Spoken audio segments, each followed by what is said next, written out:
Good morning, everyone. It is great to see some familiar names and faces. I'm excited for today. I'm excited to introduce Dr. Stewart, who will be our webinar presenter today. Dr. Danielle Stewart is the president of iChange Collaborative. She's an innovator, a leader, organizer, educator, facilitator, and a curriculum design expert in transforming equity education. She dedicated her educational leadership doctoral research to understanding the experience of underrepresented groups in predominantly white institutions while helping launch iChange's first Summer Diversity Institute for Educators in 2023 and has facilitated virtual affinity groups for people of color ever since. In addition to developing iChange, she's established the Community Empowerment Foundation and In School Spirit to ignite positive school academic outcomes for students of color and pursue continued research in improving their experiences in school. In addition to her love of teaching and learning, her passion is filled when using her creative skills in a variety of ways. And I'm going to add art is one of those ways in order to give back to her community. Danielle is the co-author of Facilitating Conversations About Race in the Classroom, and she's also a great partner with Shelter in Arms and has done tremendous work with providing diversity, equity, and inclusion training to many of our classroom teachers in infant, toddler, preschool, and pre-K settings. She's a resident of Georgia, Atlanta, Georgia. She's a friend of mine, and I hope become a new friend of yours. Let us welcome Dr. Danielle Stewart. Thank you Yay! so much, Shanisha, for that glowing, um, awesome introduction. I really don't know what to say, but it's so good to see some of you all multiple times it's been, and it's great to see new faces and names today. And so it's an honor to really share about what I'm passionate about. Again, as Shanisha mentioned, that my background is really in DEI work in education, and people often separate the two. But I am a firm believer that you can intentionally make things like this, opportunities like this, learning opportunities. And so it starts with creating safe communities. This is where we launch all of our teachings. It's about how can you have conversations and not know the fundamentals of communication, right? So some of this might not be new to you. And for those who it's new to, hope you can take it all in, embrace it, utilize it. My goal for you, each and every one of you all today, is to walk away with something new, whether it be a new perspective from someone that was shared or something that was shared today from someone else, or just a new insight on some of the information that we're going to go over. So I'm going to go ahead and share my slides. You can let me know if you see them okay. Awesome. So going into this, let's just the objective for today, ultimate goal for me as a facilitator. I'm hoping you will discover the language and tools to create a safe and brave learning community. Wherever you are, however you're working, whatever your role is, the idea is you should be able to feel safe wherever you go. That would be the ideal situation. But what's not guaranteed is that, right? And so it's understanding, what does that look like? What is the language? What are the tools? How do I even get started? So we're going to talk about the language today. And in doing so, some of our goals for today are to understand the differences between safe spaces and brave spaces, identifying individual listening strengths and challenges, because some folks think they're listeners, good listeners, but we all have the ability to listen, but a lot of times we don't know what all of that means. What does listening actually look like? And then lastly, discover how to use communication norms in your own learning and professional spaces. So some of this stuff I'm going to walk you through because you're going to actually do it so you know what it looks like and feels like, but then you'll also be able to identify it when you're entering in these spaces in your own organizations. So everybody familiar with the word belonging? This is the new fad word. Y'all know what belonging means? Or you've heard it before? I see some heads nodding. Okay, so belonging technically has replaced inclusivity. It's a very friendly, a much friendlier word, especially in learning spaces, especially when we're talking about younger children, because the idea is all children want to belong, but adults do too.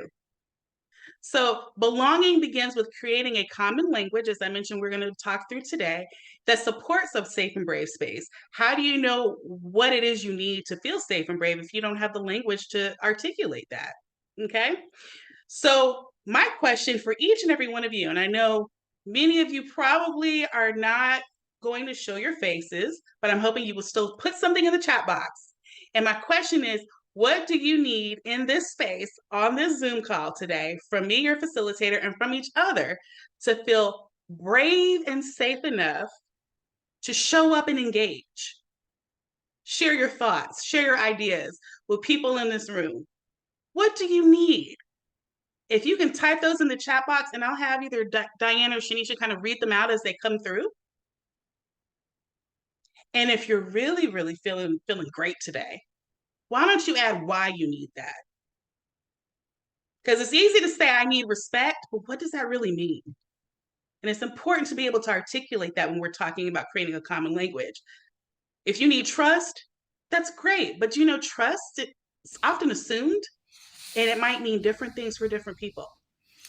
We're So, starting to get a few, Danielle. A sense yeah, of community, authentic engagement makes me feel bubbly, engaging conversations, reassurance, these are sounding really good. positive feedback,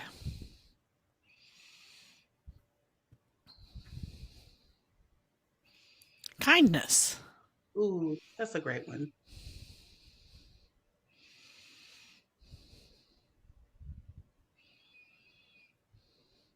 relationships. While they're still coming in, Diane, I'm going to ask how many of you all are familiar with communication norms? Can I get a show of hands? Have you heard this term before? If you've had DEI conversations, diversity conversations, courageous conversations, this might be a common term that is used or phrase. So just to give you clarity, this is how they start conversations normally, because they want to level the playing field, right? It's an idea of understanding if you're going to expect me to have a conversation, I need to be clear that I'm going to feel safe to talk, that what I share is going to be confidential, what I share is going to be respected, what I share, there's not going to be judgment. Um, you know, it's those types of, they call them agreements in some places, some of them call expectations, some of them call them communication norms. But the idea is you open up any conversation, inviting people to share what they need in order to engage if the expectation is for them to engage. We've got a few more. Do you want to hear them? Absolutely. Place for all ideas to be respected, understanding how to hold space when grief is present, relationships, again, judgment free, safe space to share. Wonderful. Does anybody want to, one person want to volunteer to unmute themselves and say why they need or tell us what they chose and why they need that? Anyone? I will. Okay. First of all, good morning, everyone. Good morning. The reason why I put relationships is because you have to build a rapport with people and get to know each other before you can feel comfortable. Because if I don't know anything about you, I'm not gonna share my thoughts. I'm observant, quiet, and I'm feeling the room. So I believe you have to build those relationships first and then go from there. Great. Thank you so much. And can I just respond to that? Why that's so important? Because in some spaces, people look at those who don't quickly engage and they assume that they just have no interest, whereas they might be trying to figure out what's going on in this space. You know, and given your own experience, it might take you even longer to engage. So again, that's so important to pay attention to what people are asking for, because Daniel, if I may call you Daniel, I love to call on people to talk. And so if I had not known that about you, I probably would have called on you, not realizing you need a little bit more time to warm up to me. Oh, it's fine in these settings. Right. But However, you know, I got you. Okay. So everybody gets that? Are we all on the same page? Wonderful. And you can keep them going throughout this session. I know we're only here for an hour, so I'm going to move forward. So when we're talking about community norms, this is often what we see just in general, whether it's educators, CEOs, people who are on boards of nonprofits. People need reassurance that they can come into a conversation and speak from the I perspective. What does that mean?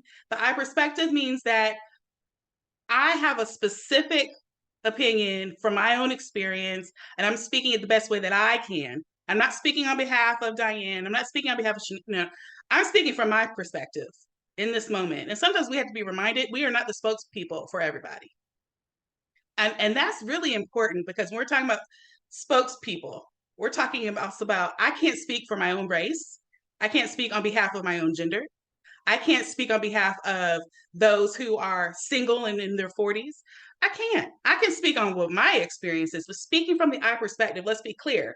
Everybody's experience is different, even if you identify similarly. Okay. Embrace discomfort. Sometimes conversations are uncomfortable and we are quick to shut down. And it's okay to say, hey, I need to slow down here, but also be mindful. There might be an opportunity on the other side if you just embrace to be a little bit uncomfortable. And I do mean a little bit, but gauge how much uncomfortable you can experience, okay? Take care of yourself. Who's an advocate for self-care? I hope all hands go up. Okay. All right. So take care of yourself. What does that mean when a conversation is too much, or when you are like, I'm going to be on another Zoom call. Let me turn my face. Let me turn my camera off just for this moment, because Danielle's talking a lot. But let me turn my camera off, and then I'll join in when it's time to engage. But respectfully, remember too, if you're going to speak, we'd love to see your face. We'd love to see your face. Listen versus assume. I love this because we are so quick to assume things, assume problems, assume what people are going to say, versus just listening. We're going to talk about compassionate listening skills. Listening to give a person the opportunity to show up how they want to show up before assuming how they want to show up. Pay attention to the patterns of participation. Again, I love what Daniel said. The idea is gauge who's speaking and who's not, but there might be a reason why those who aren't speaking are not speaking. Either maybe they haven't been invited and they're not comfortable taking the initiative, or they are good listening. They have good listening skills. They're listeners first. But also know that's a form of like interacting too. You need listeners too. Go to the source. If ever there's a problem, find a way to go to the source to talk about that issue, right? If you got a problem with me, let's talk about it. We can schedule some time after the session to talk about what I said. Expect and accept non-closure. I know all of you all are capable of solving the world in 90 minutes or 60. I am not. However, I applaud those who can. But the idea is in these conversations, there's never enough time to talk in just one session. So the idea is accept that this is a continuation, a continued dialogue. So remember that things will not be solved or resolved right away, not necessarily, but know that there's opportunities to continue to get the support you need. And my favorite, acknowledge you are learning versus you are sorry. I say it again, acknowledge you are learning versus you are sorry. Why? Because people are quick when they are embracing discomfort to go, I'm sorry, okay? I don't know what I said, but I'm just sorry for it. No. Be intentional in saying, I probably got it wrong, but I'm here, showing up here at this webinar because I'm learning. I want to learn, okay? So can we all agree to these? Wonderful. All right. So in defining a safe and brave community, here's a term that we've kind of we've defined it ourselves just with all the conversations we've had. But this is so great. It's simply said an environment where individuals, and in this case, it'll be children and you all, educators, feel included. You feel included. It's hard to really pinpoint what that might feel like, but you feel included. And what I say is feeling included means you want to show up. You want to be here. And express a sense of belonging through the desire to learn. Okay? That is what defining a safe and brave community simply is. People want to show up and people want to learn. Your babies, they're excited. They're probably smiling when they see you, when they walk into the space or crawl into the space. And they're really even more excited to know they're going to learn something new today. Their faces light up. Why is this important? This is a whole topic, a whole series right here, but psychological safety. I want to make you all aware, for those who aren't, that there are levels to psychological safety. Why is this important? Because as I mentioned before, people assume trust and safety exists for everyone at the same level, and it doesn't. But why we're talking about this today in ways to support a safe and brave community, and it's not just for your students, but it's for you too. It's for you as educators, it's for leaders. Everyone should be entitled to feel safe. And part of you feeling safe is, first of all, knowing you belong. That's inclusion 101. See, this is where people are now saying it's a sense of belonging. Inclusion is not necessarily understood, but people know what it feels like when you know what it feels like when you're excluded. You know when you don't belong. So the idea is belonging is what we start with. Finding the place and space where you feel welcomed. Okay, that is the first level. The second level is the learner, asking questions. People not only just show up in a space, but they feel comfortable with saying, I want to learn more and I have questions about it. And I'm going to share some ideas, some recommendations, but I may not get it right, but I'll ask for forgiveness because I'm learning. That's the learner. The contributor, that's the third level. That's when people have felt belonging, they've engaged a lot, they've asked the questions, they're invested. This is where they say, like a student might say, the older student might say, this is my classroom. And in my classroom, this is what I brought to the class. Okay? But then you've got the challenger. The challenger is the fourth level of psychological safety. This is where people not only feel confident to make a contribution, but they love their environment and they challenge their organizations in love.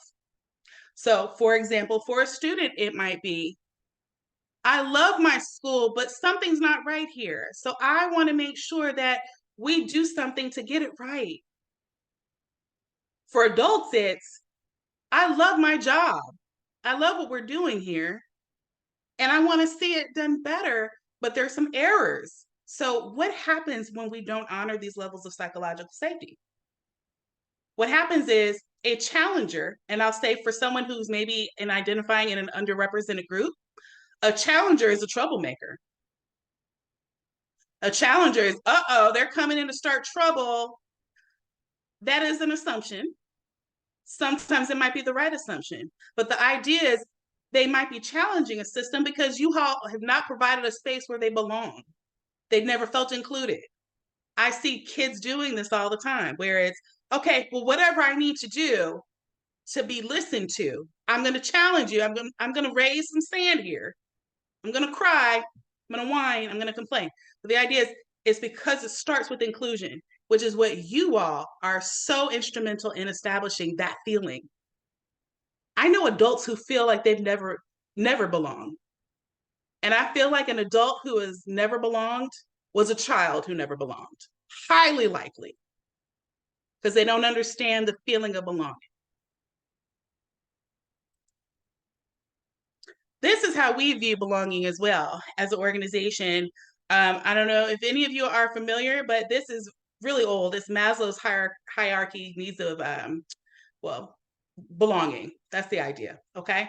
So you see in this pyramid, it starts with psychological safety. Well, psychological, then the safety itself.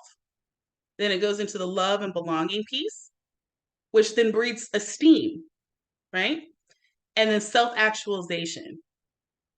These are the needs that all people need to have if they're going to really fulfill that sense of belonging holistically. So it's not a lot to ask for. These are really basic needs, but again, things get overlooked. You might overcompensate in some areas. For a person that doesn't feel psychologically safe, they might come off with some different way of self-actualization. Identities may be perceived as they've got some challenges where they're feeling a little more guarded, a little less trusting. there is a deficit or a deficiency in love and belonging, then there might be also a lack of safety in those areas. And you see that more than likely with the little children and how they respond. If you find that they gravitate to you more, it's because there's probably that consistency that you provide. There's that love that is consistent as well. There is safety that is consistent as well. And it might be reflected that when they leave your room, they may not feel that same level of safety. Okay? Any questions? I want to pause there for a second. I've done a lot of talking. Any thoughts, questions, or comments? I can take one. I can't see hands or anything, so I'm gonna need Miss Shanisha and Diane to help me out. Or are we all clear? We're good? Great. So what is great about belonging is not just, again, a feeling. It really creates genius in people, in your babies. The sense of belonging does just this.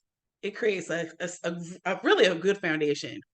Students can feel grounded, even down to the ages of 18 months. They feel like a little self-esteem. You see that little kid, they know they belong in this classroom.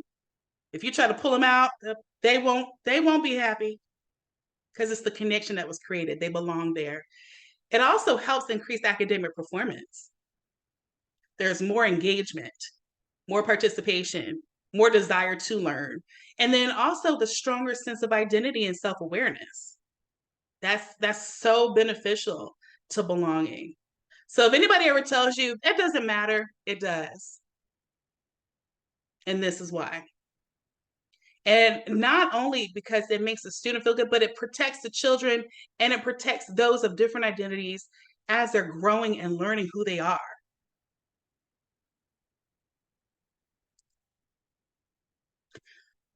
Here, I want you to look at this because this is really important. This is a cycle, right?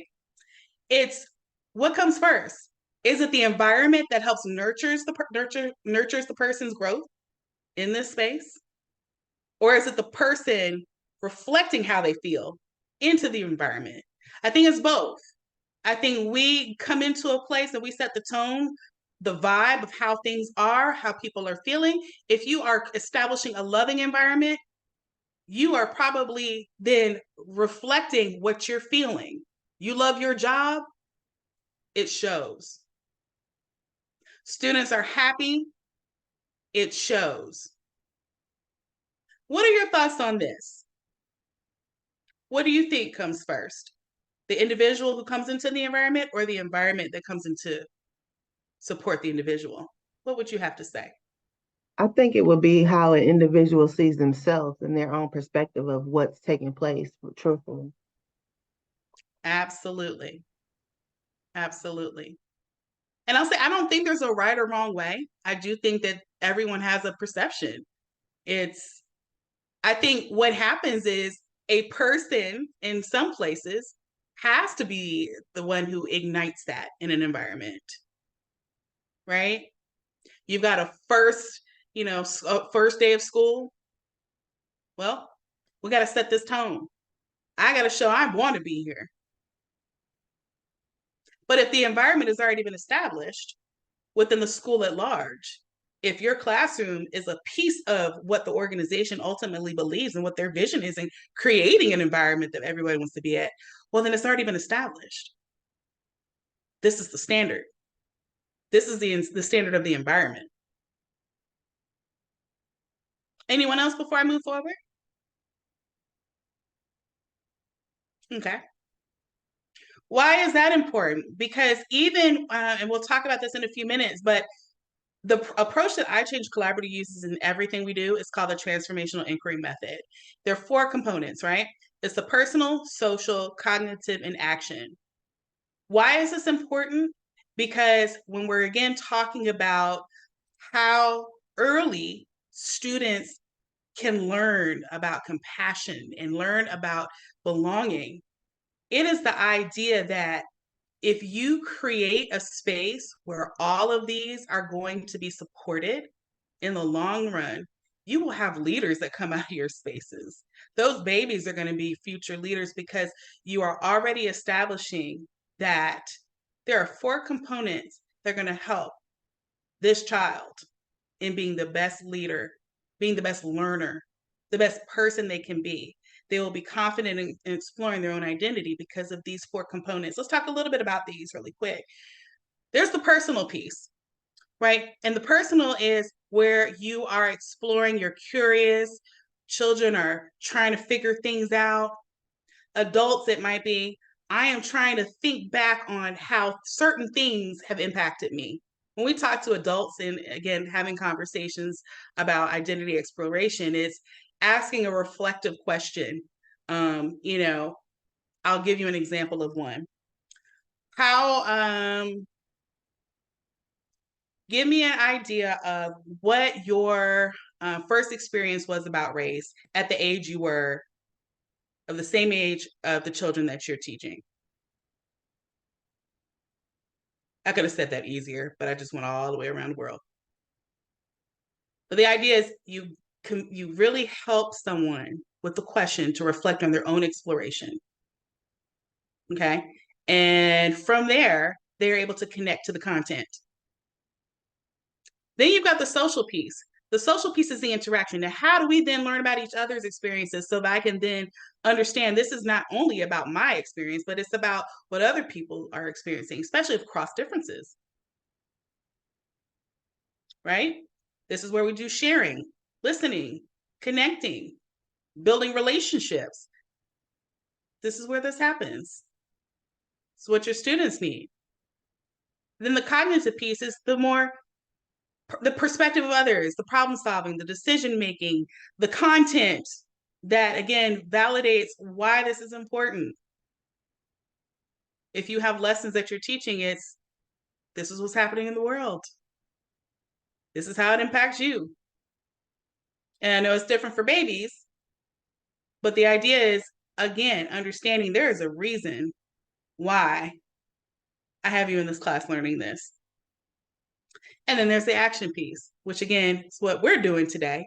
When you walk away or shut off Zoom, it's understanding, wow, there's something I learned in all these other areas that I'm going to take with me and I can apply it. Because see, with action is where I can connect to the content and it's made applicable. And then the idea is I can find out how I can then utilize this and share it, not just utilize it for yourself, but share this information with others. Because it is about transmitting information. The communication piece is very, very important. So finding your learning edge, leaning into the discomfort, which is what we mentioned earlier. This is a baby, and we call this the cognitive dissonance baby, right? The idea is that there are 3 areas, 3 zones where you have a comfort zone, which is a safe space. Again, you show up, don't ask me to do anything else other than show up. Then you've got the learning edge. You're going to be a little bit more uncomfortable in the learning edge, but you're still green. So you're okay. If you can be uncomfortable with not necessarily knowing all the answers, but you're going to learn something, great. And that's what this baby is curious enough about what is going on. What is that? That's what our babies do. But then you've got the panic zone. And that's over the edge. We try to prevent that as much as possible. Again, that's why we establish communication norms and language, because the idea is some people don't really know their boundaries as well as they think they do. But if you think along the lines of this baby here, the idea is if I go to panic zone, can I find my way back? Or will there be trauma? Will I be resentful of this training because I shared too much? Will I look at someone differently because they made me uncomfortable with what they shared and then what I felt like I needed to share to match what they shared? So again, it's just being mindful. Any comments on this? Y'all got those listening skills. I love it. Feeling felt. Anyone familiar with Daniel Siegel? Because Daniel Siegel was really the psychiatrist who challenged systems and talking about, you know what? Babies can teach a lot about feeling felt. This is, again, being in tune, even as I mentioned before, at 18 months, it's wow, even babies can feel felt. If we as adults can remember what that might have felt like, what does that even mean? Well, this is what it means. Feeling felt means it's really essentially just this. It's establishing that there is like a level of trust that you feel. And you see this baby. This baby is responding to its mom or caregiver, right? And what you're seeing is this person feels me. I even think the response of that child is, this lady gets me. And I can only imagine that this child is just talking, just making noise, saying something, and mom looks like she's responding to baby. So it's that where trusting relationships really start. And so it says that even in understanding the relationships, this is where feeling felt builds the foundation for all other important skills, especially listening. You can't listen if you don't feel a person, if you don't see the person, if you don't acknowledge the person's existence. So the connection, that connection happens at a very early age. Anyone would like to share like what kind of connections they make with their babies or that they see, given this comment here? I'd be happy to share. Absolutely. Hello. Hi, I'm Laura. I have 6 grandchildren, and the sixth one is 6 months old. And when you pulled this up, it made me think about my interactions with him. I'm in his face, we're talking, we're hanging out. And the other day, I'm always giving him kisses. He grabbed my face and gave me one of those slobbery kisses. And my daughter just went, oh, and I just thought, this is what I must be giving him. He's feeling felt because I'm right there and he's babbling back. And when I saw the picture, I thought she's got her mouth open, he's got his mouth open, they're engaged. And it feels good being grandma. So I'm glad to know how good it feels for my 6-month-old when I'm doing that. Thank you for sharing that. What a great, I can just totally imagine that. Great image. Anyone else? Would love to hear a couple more. So when I'm out at the center, there's this one little boy. He likes to bobble and dance. So I make sure that when I enter that classroom, I greet him with his bobble and dance, and then he'll come over to me and we'll have interactions. So that, this reassures that he's feeling felt. He's feeling like I'm in his space and I'm welcoming him and being in tune with what's going on with him. Absolutely. Thank you for sharing that. So let's shift it just for a second. As adults, given those two great examples, but as adults, how do you know that you're feeling felt by someone else? How do you know like that person gets me, my colleague gets me, my coworker gets me, my leader gets me? For those, and again, we can take this for granted. It's a privilege where you can be in a space where you have people who get you. Let's just be mindful of that. We'll address the elephant in the room. But the idea is, what does that feel like for you? Because as important as it is for your children to feel felt, adults, again, we have people walking around who are not feeling this. They're not feeling connected. They're not feeling connected to the work. You have some who are working in spaces with children and they're not connected to the work. But how do you know when you are feeling the connection with someone or somebody gets you? What is one thing that you can say, I knew that person got me? We had one participant that says laughter at the same jokes. Okay. That's great. I think something else too, trust. There's openness, understanding.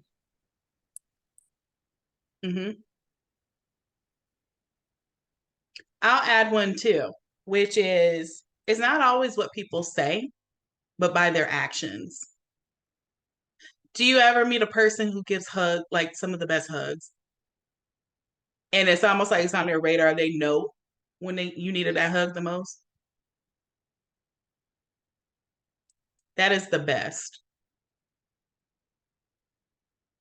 Thank you all for sharing. So in establishing, again, identity safe and brave communities, the first thing is to listen.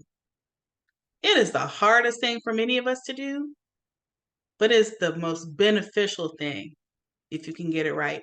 And as I go forward, we're going to talk about ways, principles to listening. Because some of us think we might be listening, or we're not giving ourselves enough credit. We might have been listening all along, just didn't realize it was one of the core principles. And then empathetic listening is important too, right? The difference between empathy and sympathy is like here on this chart. Empathy is I feel how you feel, and sympathy is I know how you feel. Sometimes it's just as important to just let people know I know what that emotion feels like. When we were talking earlier about perspectives, speak from the I perspective. When I'm telling my story, I don't necessarily need you to tell me your story. I don't need us to compare stories. I need you to connect with the emotion. You knew what it felt like to be hurt, or you knew what it felt like to suffer some pain or to be disappointed. But what we do is, as we're trying to connect with people, again, with listening, we want to just be quick to say, oh yeah, I had the same thing happen to me. But you're not me. You're not. So just remember that. It's a slight difference, but sometimes people don't listen because they're trying to match the event that took place in someone's life versus the emotion. So this helps in creating bonds. It restores dignity. It communicates the self of worth. Again, going back to the example I just shared, which is I'm not competing about who had it worse. I am just saying, guess what? I suffered something that made me feel the exact same way. So just because I'm my story might be worse than yours, it doesn't mean that you're any less of value. We're not competing for who suffered more. It sets the stage for higher order of thinking when you can really dive into empathetic listening, and it replaces the we will rescue you mindset. It's so easy to fall into the rescue syndrome. And yes, it is easy to want to dive into that, especially when that is part of who you are and what you do, and especially in your profession. But it's also hard to have boundaries when you are always thinking, putting yourself last to rescue others. So I'm going to go through 7 principles of compassionate listening. And here are the 7, and I'm going to go through each one of these. If you all want to take a picture of this, or however, I'm going to send some of this stuff to you all. But I want you to take a picture if you can, because at the end, I'm going to ask you some questions specific to this list. Okay? All right. So being fully present is number 1. Listening is enough is number 2. Respond with acceptance is number 3.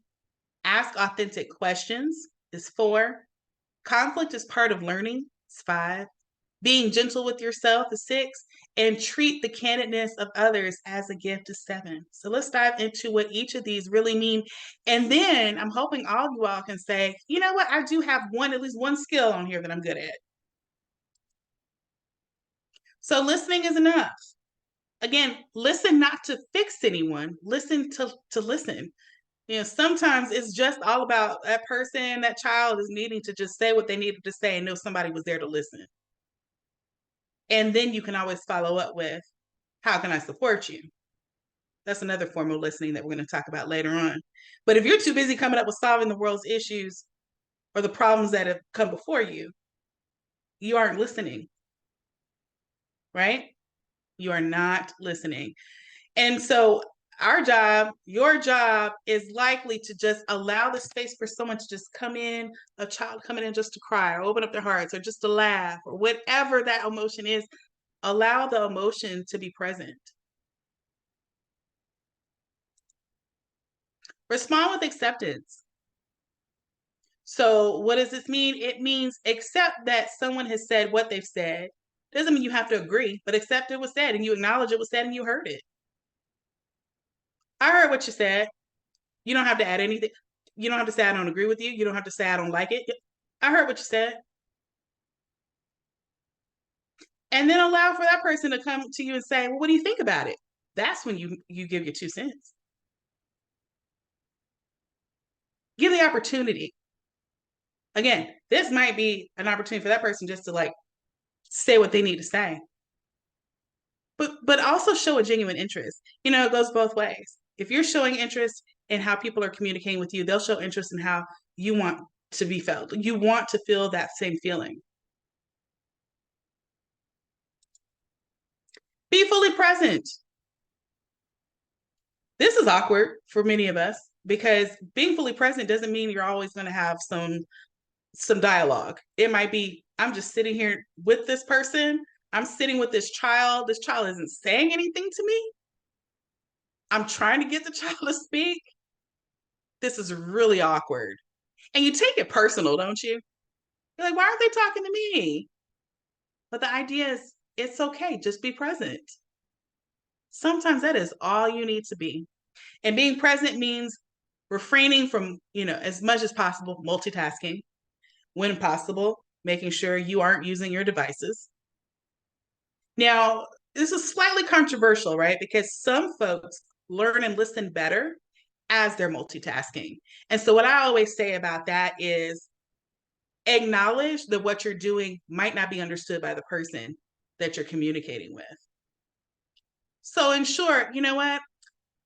I'm sorry, I am listening to you. Repeat what they said. Be fully present. I heard what you said, yada, yada, yada, this, that, and the other. I apologize. I actually listen better when I'm doing other things too. So forgive me. But I think set that tone, being aware that what you're doing is not necessarily understood, but also in the moments that there aren't a lot of conversations happening, be comfortable and be prepared for the silence. Okay? Ask authentic questions. You got the cute baby who's got a question, may not be able to articulate or say it with all the words yet, but they got questions. They know the process of asking the questions. But express for adults, express the genuine desire to learn about another person's experience. Ask open-ended questions. Why is this important? Because you want the opportunity to hear what that person wants to say, how they want to show up, versus locking them into, assuming that what they're going to say. Remember, we talked about assumptions before versus perspectives. You don't want to lock them into what you want them to say. You want to invite them to say what they want to say, to further explain what they want to describe to you. So here are some examples of open-ended questions. What was that like for you? How do you feel? Can you say some more about that? What is it you want to say? Okay? And nodding your head because you're listening. Okay? Conflict is part of learning. I say it again. Conflict is part of learning. Why is this important? Because not only is it great to understand how you personally will deal with conflict. You see the little kids here fighting over the sippy cup, but it's the idea that not everything is going to be smooth sailing. And how will I then learn how to navigate through that? How will I learn how to play nice if I've never learned what it's like to not play nice? So on the other side of conflict is really understanding, you know what, if we can make it through this and we don't kill each other, the idea is we might have a new partnership here, and a new understanding and a new level of respect for each other and where we're coming from. How many of you have experienced conflict with adults and it's like fighting over a sippy cup with another child? Yeah. And I say it jokingly, but this is a reality. This is why we have so many issues with differences, cross differences, because we don't learn how to overcome the conflict to really see and fulfill the greater purpose of the work that we're all doing here. Again, with your babies, let's try to figure out how to agree to disagree. Dialogue versus debate. Okay? Be gentle with yourself. Again, self-care is so important. And I know many hands were raised, but you have those moments where you're going to make mistakes. But as it says here, be forgiving. We all make mistakes. misspelled, but we all make them. And when you make a mistake, what do you always say? Well, my guilty go-to is, my bad. I said my bad so much, I needed to stop saying it because I got sick of hearing it myself. So I just said, cool. We'll get it right the next time.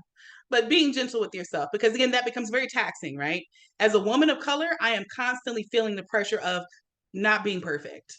I'm constantly feeling the pressure of, if I don't show up, or if I fail one more time, then I have reduced all my value. That is not true. You must be gentle with yourself, because guess what? The person that you're matching yourself with makes mistakes too. So the idea is accepting that what you're feeling is real, but also understanding that what you're feeling doesn't have to be the end all be all. And the way that you judge yourself is often harder than the way you judge others. So if you can be gentle with others, if you can be gentle with the children that you're working with and they're making mistakes, or the parents that might be, a challenge, the idea is you should be just as gentle with yourself. You know what? You should treat yourself as well as you treat your job. And I bet y'all got some good employees in the midst. I guarantee you do. Allow yourself time to process. Again, your feelings are real, so don't discredit those. But the idea is really understanding, why is this bothering me so much? What can I do differently the next time this happens? Have a plan in mind. Doesn't mean, again, the next time you go through it, you won't make the same mistake, but you're mindful. I think the theory is, 11 times you do something, it becomes a new habit. It's something like that. But again, be gentle. Even if it takes you 100 times, be gentle. In conversations that you're having, be gentle. Give yourself grace and give others grace too. And it's funny, when going back to that, when we talk to kids, babies, it's okay. It's okay to make a mistake. It's okay, baby. We need to do that to ourselves more. Treat the candidness of others as a gift. What does that mean? I might not have appreciated what you had to say, but thank you for sharing it. And you wouldn't say that first part. Like, you would not say, I don't appreciate what you said. No. You just say, thank you for sharing. And remind others that it's okay to share. Even if we're not in agreement, it's okay. Why is this important? Because normally when we leave conversations, the first thing I hear is somebody says, did you hear what that person said? The nerve. But it's the opportunity to hear a different perspective. You know what that means? That means that somebody felt comfortable, safe enough, and brave enough to speak their truth. That means that they're doing exactly what these spaces were designed for. And that's what I hope your classrooms are like. That conflict can not only just happen, but it can be resolved, because again, what people share, what children share, is a gift. That is how folks learn. Speak your truth. Be honest. Again, speak from the I perspective.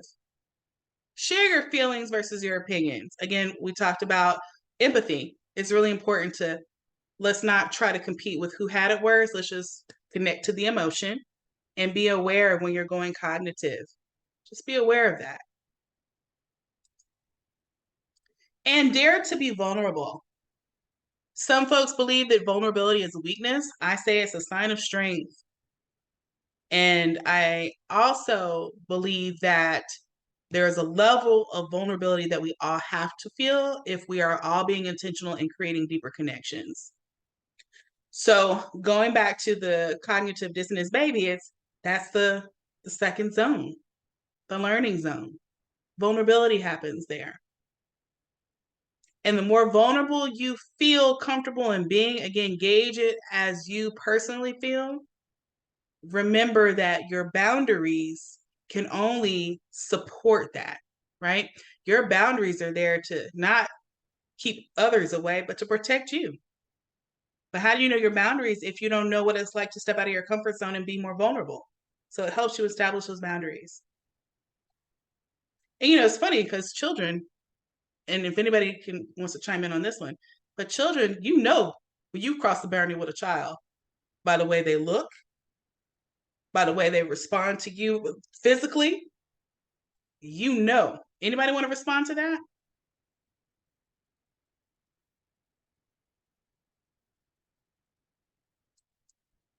Can I get an amen or something? Okay, somebody about the amen. I'll take that. Okay, so we're coming back to this in closing. 7 principles of compassionate listening. So as I've given examples of all of those, and I hope you were listening, the idea is I want to know which one is your personal strength, which one is a challenge for you, and which is most important to your work. And why is it important to your work? Which one of those? And you can also put them in the chat box as well. Anybody want to share a strength though? I love to start on a high note. Backtrack. Anybody want to say like, hey, I was a good listener. I am a good listener. Okay. Consuela? Okay, so I don't think I'm a good listener. My name is Samantha. I'm always trying to find the solution while someone's talking. I'm always trying to help them. My children tell me that all the time. But I do feel that my strength is being gentle with myself, because I've learned that we all make mistakes. It's going to be okay. I'm going to learn in this moment, and then I'll just be better the next opportunity. Awesome. And then, Dr. Danielle, what was the next one? What was the next part of the instructions?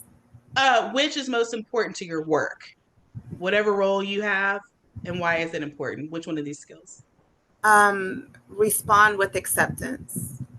Sometimes in sessions, people can disclose things that may shock you. And so we don't want to judge. So respond with acceptance so that they feel safe. We keep that safety in the environment. Awesome. Thank you for sharing. Yes, ma'am. Anyone else? I'm hoping to hear from a couple more. I'll go. Okay. I think my strength is being fully present. Being in my position, I wear many hats. So you have to be present at all times. You got to be on your toes and hit the ground running, so to speak. A challenge, being gentle with myself. Sometimes, life can be life. So with the work, sometimes it's overwhelming when, like I said, when you wear many hats and something has to get pushed to the back burner. So what I did was make a list of what's most important first. And what's important to my work is I don't know. All these are important. I'll say all 7. All 7. Awesome. Thank you. I want to just echo what you said, but the reality is in the work you all do, how many of you all can feel felt with the statement I made, which is you put yourself last on the list because you're givers. You are in these roles because you give. And so part of that is you give so well, but then you don't give yourself enough. If you treated yourself as good as you treat those children, and I wonder if that's realistic. That's another thing too, right? Or is that the sacrifice? I think there's a balance, but I don't think there's one balance that fits everybody. So something to really think about is, how do I do all of these? And do them where I'm also thinking about not just the other person, because when we talk about listening, we're talking about thinking about listening to other people, but how do I listen to myself? How am I going to be fully present how am I going to show up when I'm showing up for everybody else and I'm putting myself last on the list? How am I going to listen to my inner being when I'm not even able to create time for myself? If I'm not being fully present and gentle with myself, then I can't even listen to my inner being. But if listening was enough to you, if you had quiet time, if you were able to create moments of self-care, and again, that's a whole other series too, right? But it's understanding if I was able to just do all of these things that I need to do with other people to bring the best out of other people, that means it could bring the best out of me. Danielle, some of the comments that are in the chat reflect, I've worked really hard on creating space for people to bring themselves and bring their truth. Another participant's one was strength. Listening is enough. Challenge was 2, be gentle with yourself. And 3, work. Ask authentic questions. Strength, listening is enough. Another one is I live by listening is enough. It is important to allow people to work through a challenge instead of making them feel inadequate by trying to fix them. Strength, treat kindness of others as a gift. Treat cattiness of others as a gift. It's important because this fosters respectful partnerships. And then, others are talking about, they need to do a better job of taking care of themselves. Challenges, I definitely have trouble with being gentle with myself. And I think that goes along with a lot of us. And, that has been a number one running thing, being gentle with myself, because we criticize everything that we do.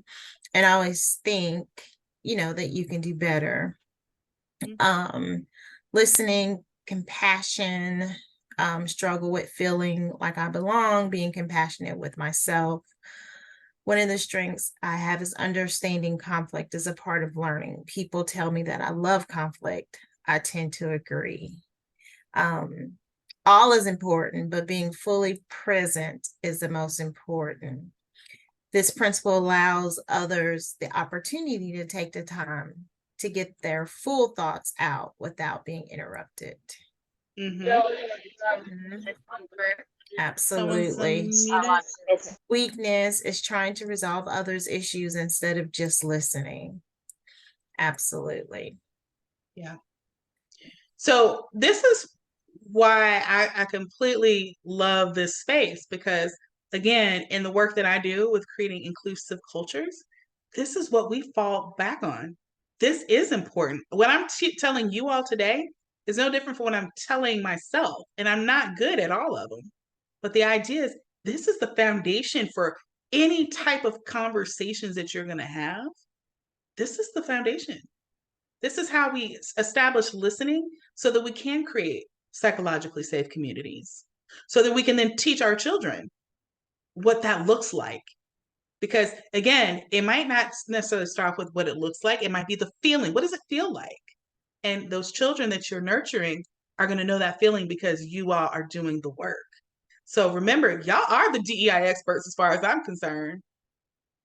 Each and every one of you all is more than capable of teaching these principles, because this is what everybody needs to be doing. Leaders, change makers, they need to do all of this, and you're already doing a lot of this work.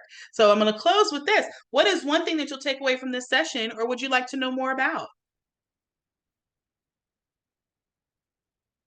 What are just some thoughts that you might have?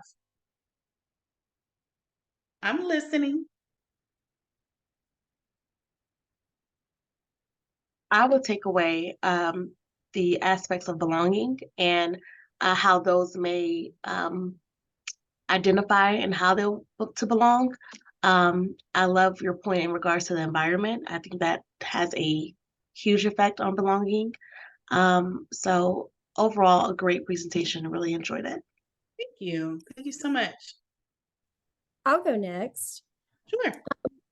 I would like to learn more about, on a personal level, for my own child. I feel like I struggled as a child with feeling like I belong. I'm actually an introvert, very much so. And when you live in a world of mostly extroverts, that's very hard.